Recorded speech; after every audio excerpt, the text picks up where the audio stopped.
মেয়েটা আমাকে বলে কি, আমি একটা অবাক হয়ে গেছি, বলে কি হুজুর আপনার বোন নাই? মনে করবেন আমি আপনার বোন, আমার জড়াইয়া ধরেন।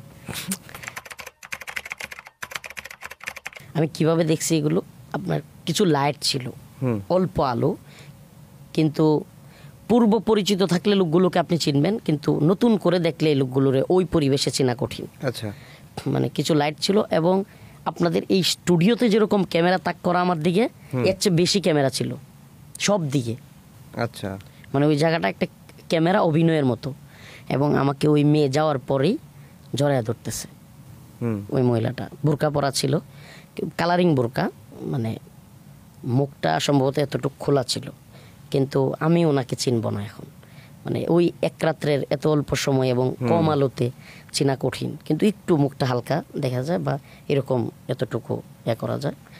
ওরা মুখও খোলা না বা হিজাবও না, এরকম এতটুকু জায়গা, নাক এবং মুখটা শুধু খোলা এরকম। তো আমারে জড়ায় ধরতেছে, আমারে হাত দিয়ে, আমি হাত সরাই দিচ্ছি, তো ওরা আবার পিছন থেকে একটা ছেলে চাপ দিয়ে ধরতেছে।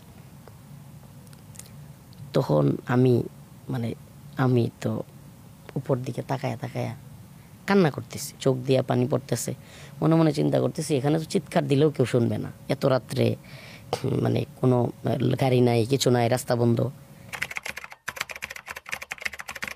তা আমার একটা মাথায় প্ল্যান আসছে যে আমি সাতরায় হাতিরঝিলের ওই পারে চলে যাব। আমি সিরিয়াসলি বলি, মাথায় আসছে। সুবহানাল্লাহ, মানে আমি প্ল্যান করে ওই মেয়ের কাছ থেকে ওইটা 2 কদম চলেও গেছি। ওমা যায় দেখি, মানে দেখেন এদের মাথায় ওগুলো আগে থেকে আছে, আমি বুঝে ফেলছি।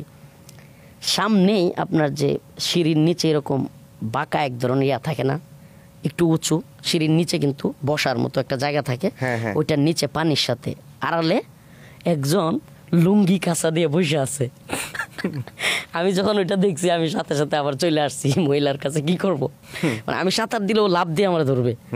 মানে এখন আমার তো যাইতে যেতেও সময় লাগবে, ও যদি লাভ দিয়ে সাথে সাথে ধরে, ওরা যদি আমার মুভমেন্ট বুঝে ফেলে হয়তো আরো আঘাত করবে।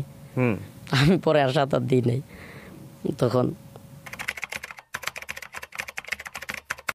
আবার উপরে আসছি, তখন মেয়েটা আমার জড়াইয়া ধরতেছে আবার। তখন আমি যখন হাত সরাইয়া দেই, ওইটা আমার হাত এইভাবে দেয়, চাপ দেয় পিছন থেকে একটা লোক। আবার করছে কি আপনার ওই, মানে এটা এইভাবে বলতেছি ভাই, ওই মানে সুবহানাল্লাহ, মানে পৃথিবীতে আমার মনে হয়তো কেউ নাই, মানে ওই মুভমেন্টে মনে হয়তো আমাদের আসলে কেউ নাই, আমরা অনেক বেশি খারাপ কাজ করে ফেলছি, আল্লাহ মাফ করুক। মানে মনে হইতো যে মার্ডার করে বা মানুষ খুন খারাপি করে, অনেক জঘন্য কাজ করে, মানে এদেরও মনে হয় এই পরিণতি হয় না।